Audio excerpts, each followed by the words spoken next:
Gold Star Family's Memorial Monument. This monument pays tribute to those families who sacrifice one or more loved ones serving in the United States Armed Forces in defense of our freedom. The first scene depicts Bedford, a community emblematic of the home front America, then and now.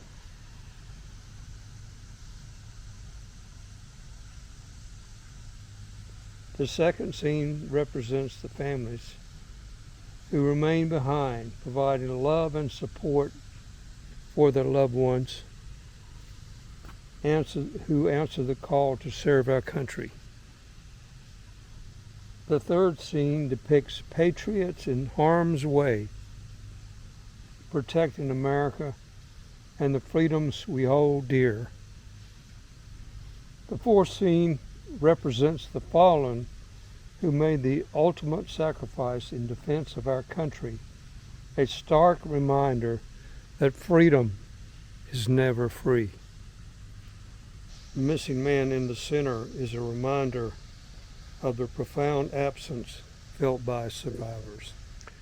In the dome is a statue of Supreme Allied Commander Dwight David Eisenhower.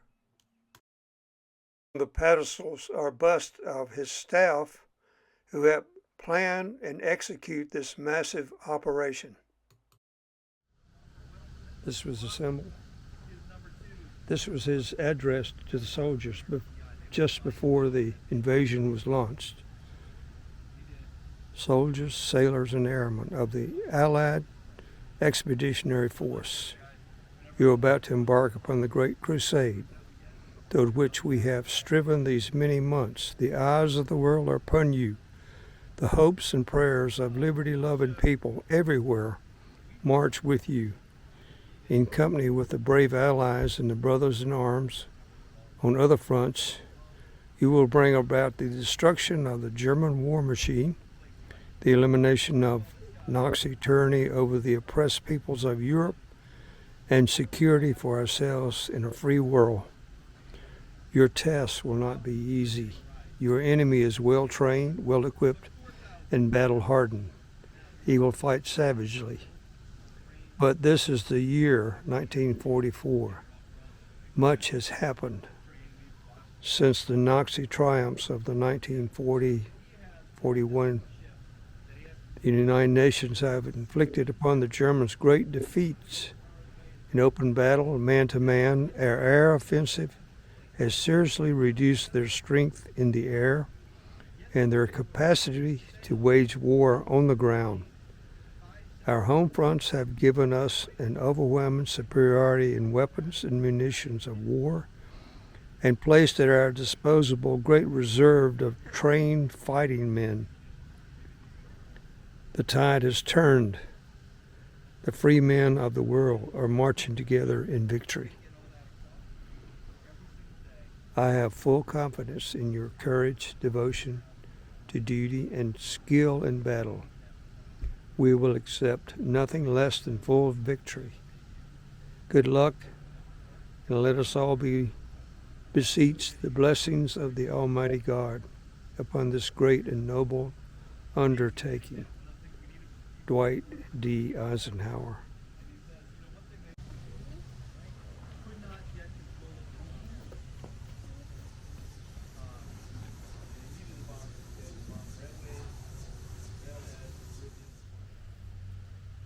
Look, they have a Rosie the Riveter garden.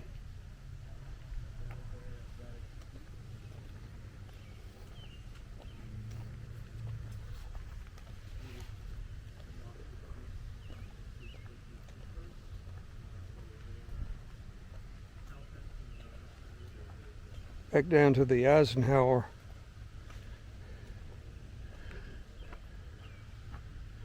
Memorial. General Omaha Bradley commanded the U.S. First Army, which invaded Utah and Omaha beaches. Bertram Home Ramsay. He was British.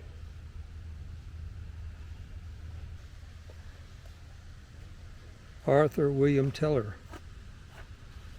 Air Forces, Supreme Commander.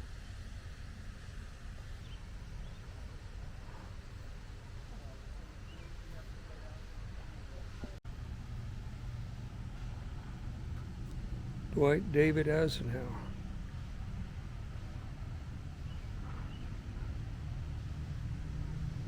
Died in March 1969.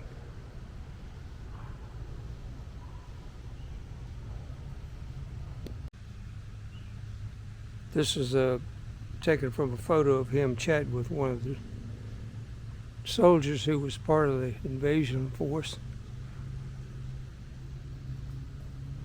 The soldiers did not know exactly where they were going to. They knew they were going to France, but they didn't know where they would be landing.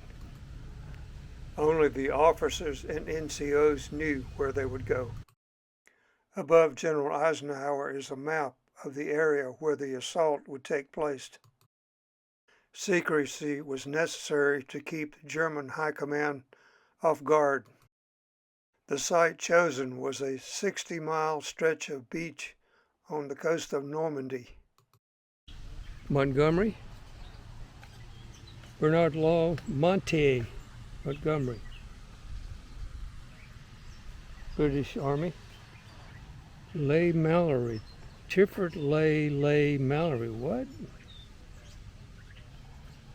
Walter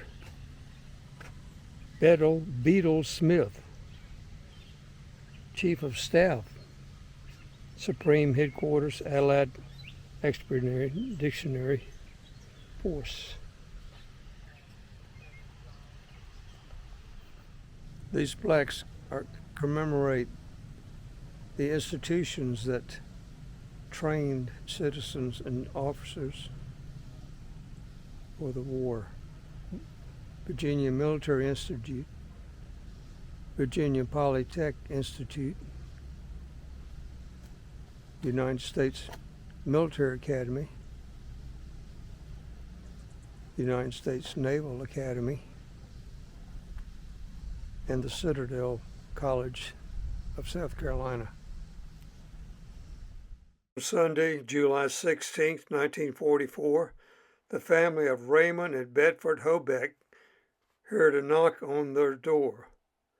The local sheriff had personally come to deliver a telegram to John and Macy Hobeck, informing them that their son Bedford had been killed on D-Day.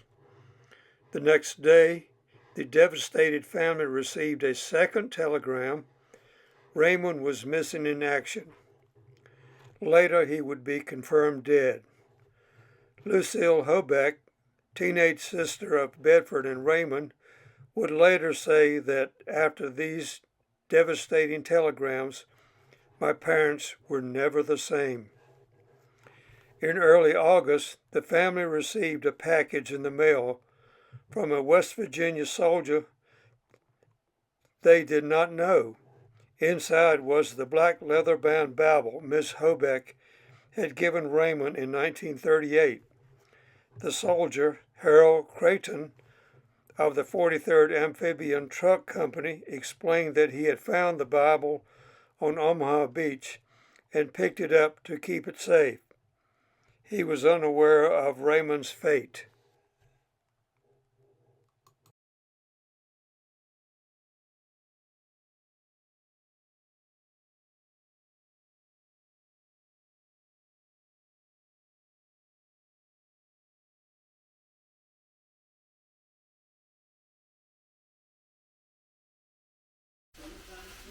The Bedford Boys Tribute.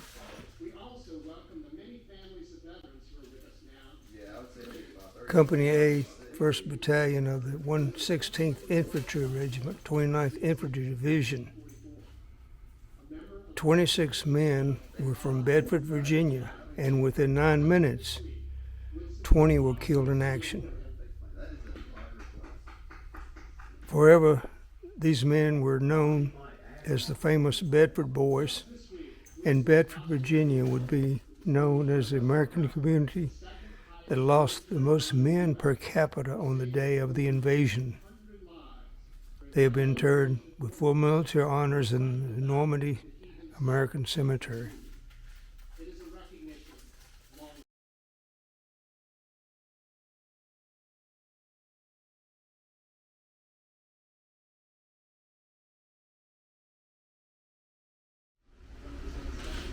And here's a map here of Omaha Beach. And this is a view from the landing craft under fire. Wow.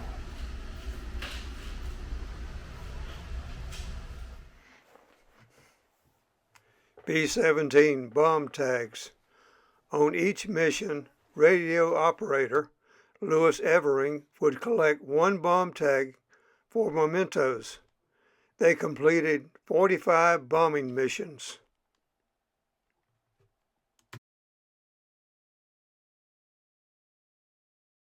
Here's a replica symbol of the victory gardens that people grew. Vegetable gardens grown in the backyards.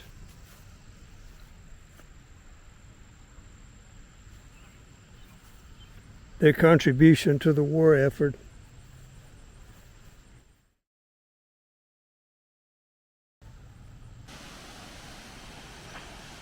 So the Air Force Memorial is on the left and the Navy Memorial is on the right.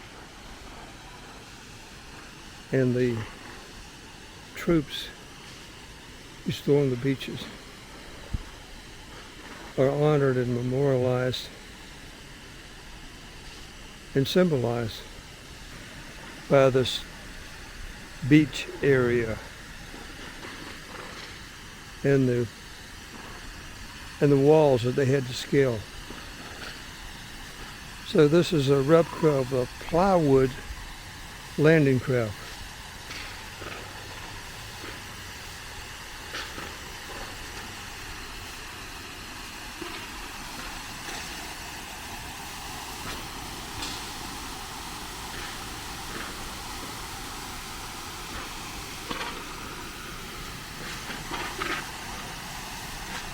They dropped the gate and you had to rush off into the...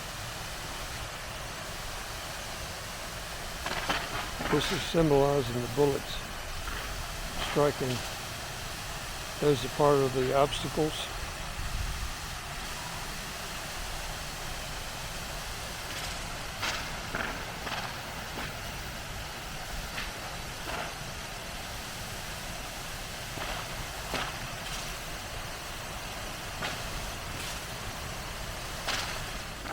The Air Force Memorial, propellers, painted in the colors.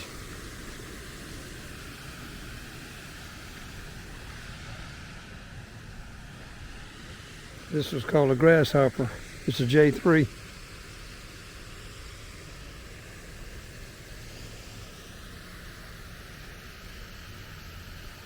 L3 grasshopper.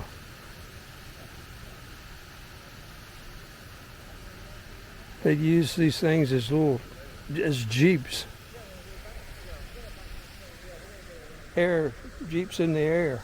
Notice the color, the painting.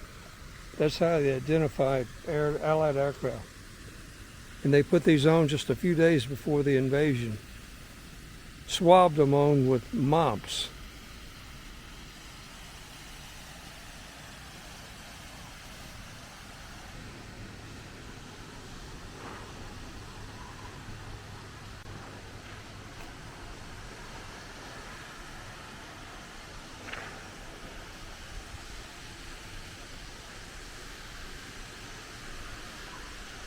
$2,500 plus Americans died that one day, first day. And altogether there were over 4,000 casualties of all nations. Operation Overlord. 6,483 vessels, including 4,000 landing crafts, 7 battleships, 23 cruisers, 104 destroyers, 12,000 aircraft, 5,000 fighters of those, 5,000 tons of bomb were dropped.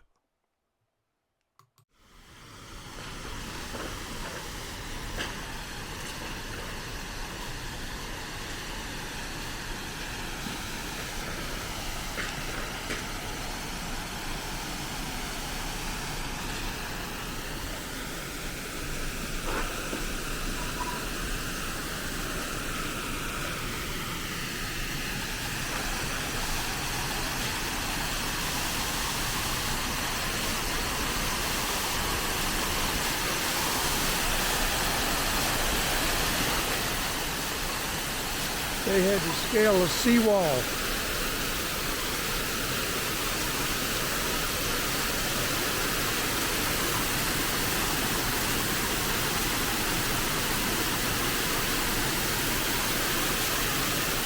These are Rangers.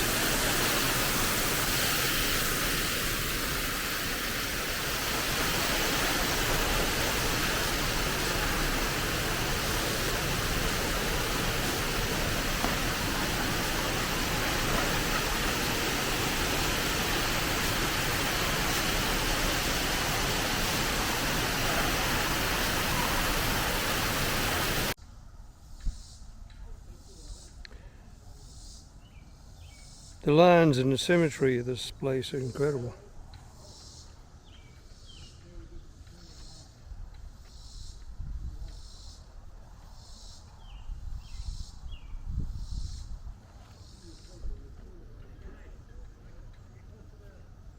This is a French D-Day memorial that was given as a gift to the community and the French.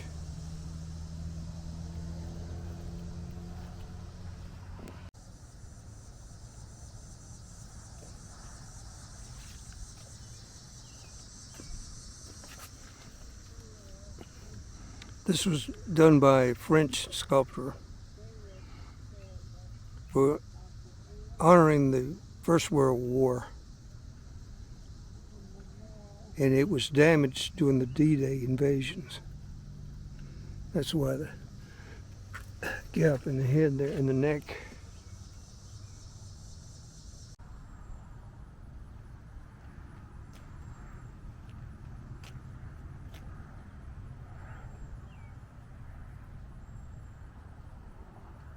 This is a Purple Heart memorial.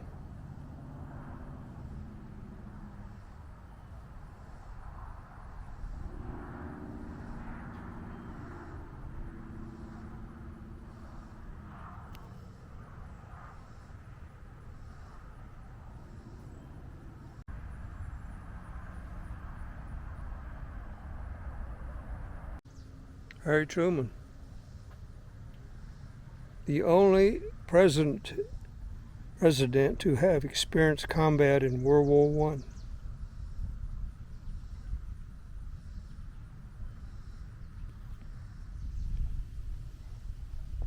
Succeeding the three-term president 3 months after his fourth had begun, after Roosevelt was reelected.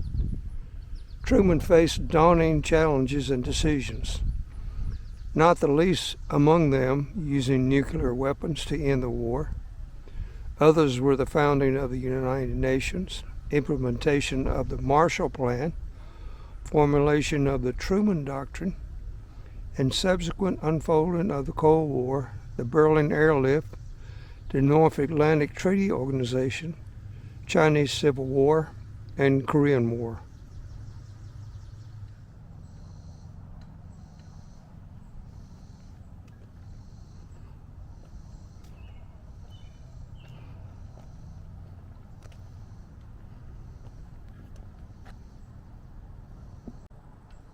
Valor, fidelity, sacrifice.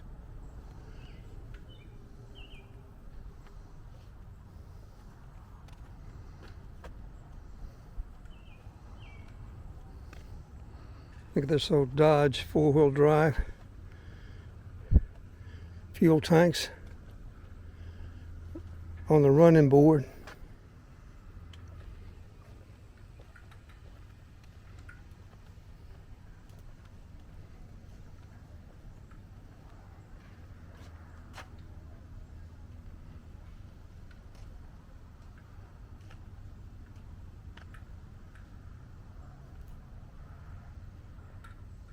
These are the flags of the nations that participated in the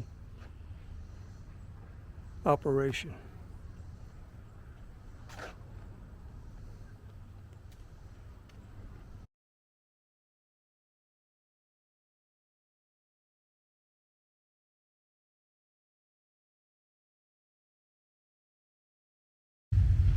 This section memorializes the Navy's role in the invasion.